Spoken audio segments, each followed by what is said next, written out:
The legend of Freddie Mercury is carved in thunder and lightning. It's the story of a rock god who held the entire world in the palm of his hand, a musical titan whose voice could shake the foundations of stadiums and stir the souls of millions. We remember the explosive energy, the theatrical genius, the peerless showmanship. We celebrate the anthems that became the soundtrack to our lives, songs of triumph, love, and defiance. But the true essence of a person, their deepest character, is often found not in the grand public spectacles, but in the quiet, unscripted moments away from the roar of the crowd. This is one of those stories. It's a story that doesn't take place at Wembley or Madison Square Garden. It happens on a gray, unassuming London street corner, with an audience of preoccupied strangers and one young boy who dared to dream. It's the story of how a chance encounter, a brief pause in the whirlwind life of a superstar, became the single most important moment in a young fan's existence. It reveals a side of Freddie Mercury that was as powerful as any note he ever sang, his profound, life-altering compassion. Our story begins in the mid-1980s, a time when Queen reigned supreme. They were on top of the world, having delivered a career-defining performance at Live Aid that cemented their status as rock and roll royalty.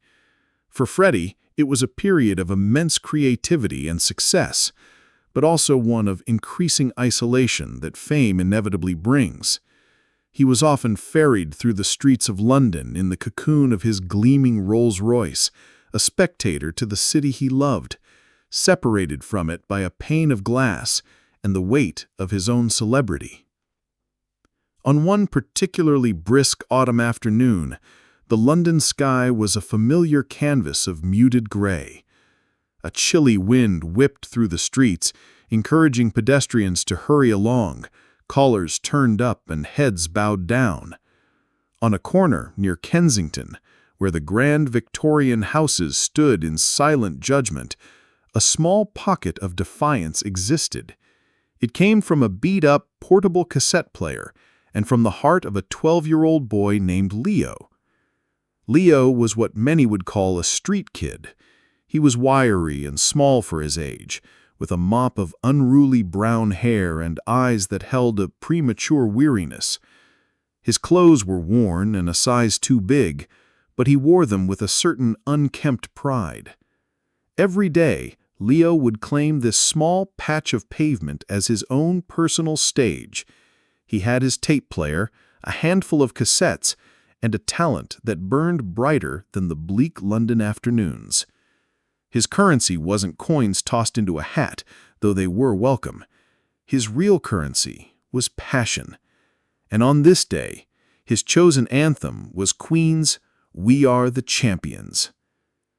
As the iconic piano chords spilled from the tinny speakers, a transformation occurred. The shy, overlooked boy vanished. In his place stood a performer. Leo closed his eyes, and he wasn't on a grimy London sidewalk anymore. He was at Wembley. He was under the lights, the roar of 100,000 fans in his ears. He moved with a raw, untutored grace. Every spin, every leap, every dramatic gesture was a testament to the song's power. He wasn't just dancing to the music, he was living it. He channeled the song's narrative of struggle and ultimate victory.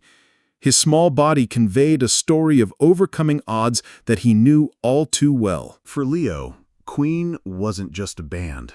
They were a lifeline. Growing up with very little, in a world that often felt cold and indifferent, Freddie Mercury's voice was a promise that even an outcast, a dreamer, someone who felt misunderstood, could one day triumph. Freddie's unapologetic bravado and soaring vocals told him that he was not invisible, that his struggles were valid, and that he, too, could be a champion. Most passers-by paid him no mind. They were lost in their own worlds, their own hurried lives. A few offered a pitying glance, a couple tossed a few pence into the open cassette case at his feet. One disgruntled shopkeeper had even shooed him away earlier, telling him to take his noise elsewhere. But Leo was persistent. This was his stage, and the music was his shield. As the song reached its powerful crescendo, a sleek, dark Rolls-Royce silver shadow was making its way down the street. Inside, cushioned by plush leather and silence, sat Freddie Mercury. He was on his way home from a recording session, his mind a whirlwind of melodies and lyrics. He stared out the window, the city a muted blur. He saw the hurried faces, the gray buildings, the familiar rhythm of London life. It was a world he was both a part of and completely separate from. His chauffeur, a stoic and professional man named Terry, slowed the vehicle as they approached the corner. Up ahead, a small crowd of pedestrians had spilled slightly into the street, forcing traffic to a crawl. Terry let out a sigh of frustration, expecting a minor accident or some common city disruption. But then he saw the source. A young boy, dancing with wild abandon right on the edge of the pavement. Inside the car, Freddie's attention was piqued. He leaned forward, his gaze fixed on the small figure. He couldn't hear the music clearly through the thick glass, but he could see the performance. He saw the uninhibited joy, the raw emotion, the story being told in every movement. He saw a kindred spirit. He saw a performer completely lost in their art, oblivious to the world around them. "What's he doing, Terry?" Freddie asked, his voice quiet. "Just a street performer, Freddie. Causing a bit of a hold-up. I'll navigate around him." Terry replied, his hands expertly maneuvering the large vehicle. But Freddie held up a hand. "No, stop." "Stop? Here, Freddie.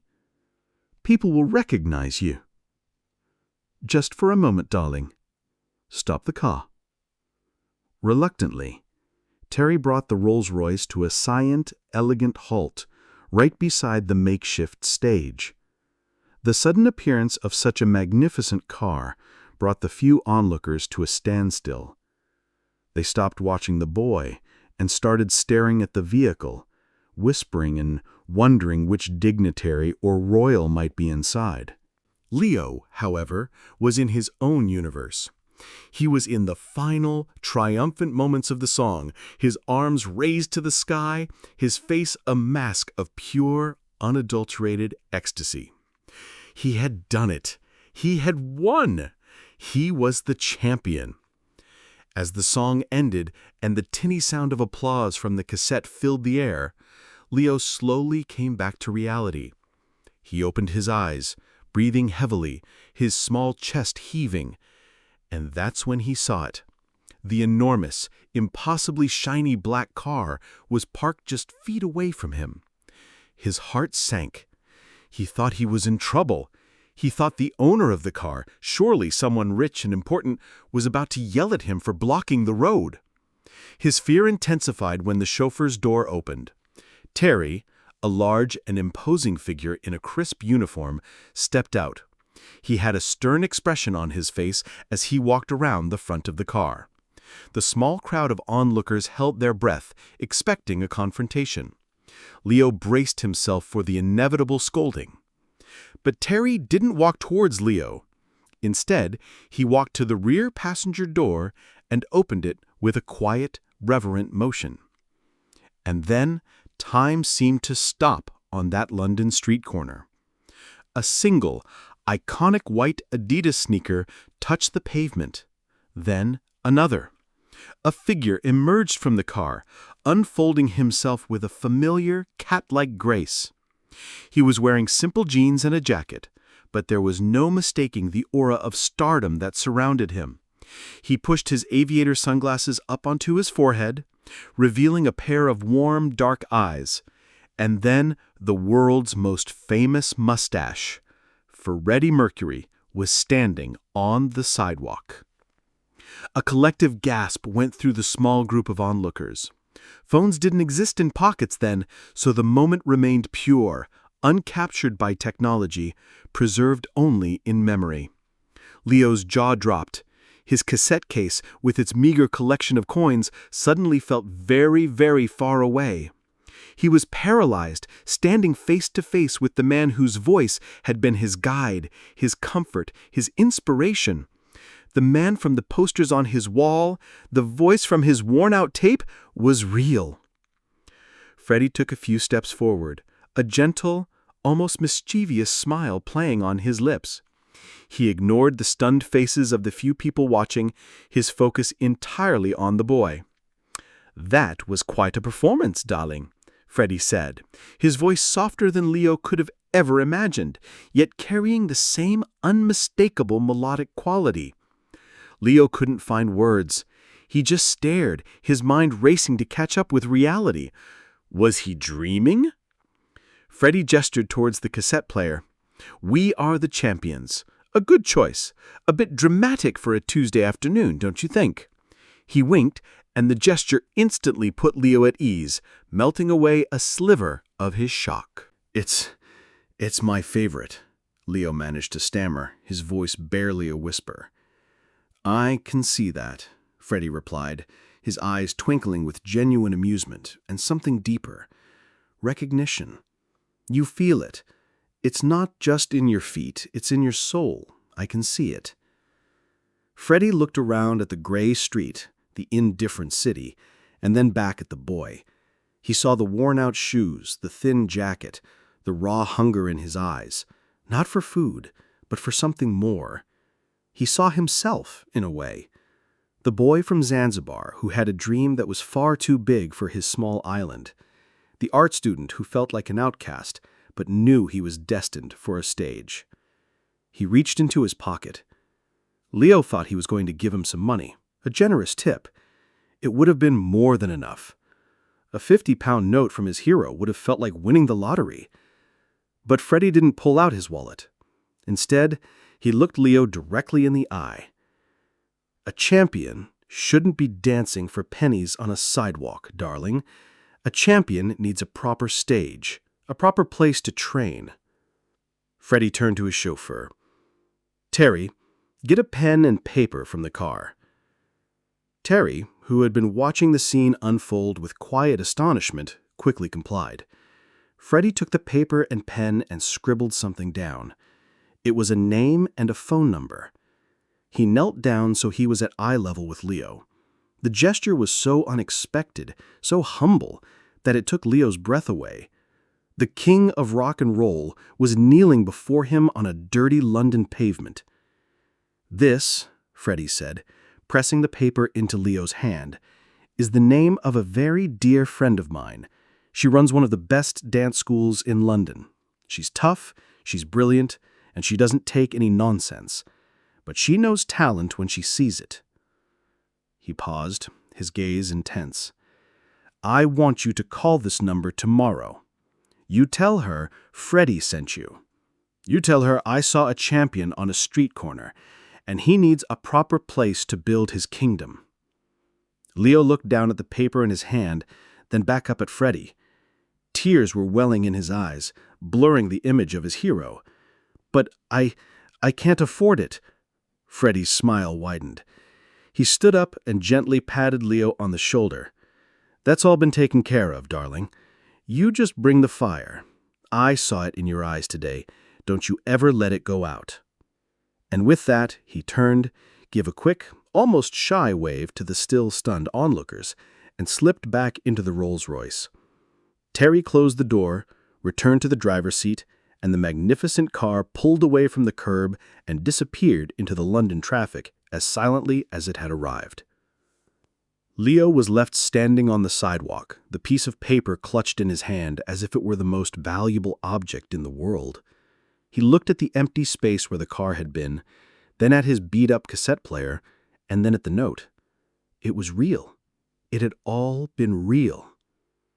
That single act of kindness was the turning point in Leo's life. He made the call.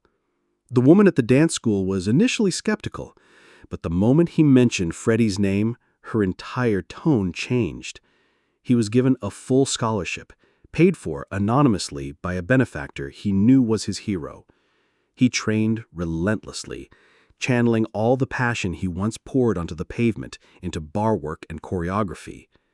He never became a world-famous stage performer in the traditional sense, but he did become a successful choreographer, working behind the scenes in London's West End, helping other young dreamers find their voice through movement. He never saw Freddie Mercury in person again, but he carried that moment with him every single day. Years later, when the world mourned the loss of the great icon, Leo didn't just mourn a rock star. He mourned the man who saw him when no one else did, the man who didn't just toss a coin, but offered a future. Freddie Mercury, the ultimate showman, had given his most profound performance on a cold street corner, with an audience of one. He hadn't just sung about being a champion, he had shown a lost young boy how to become one. And that, more than any gold record or sold-out stadium, is the true legacy of a king.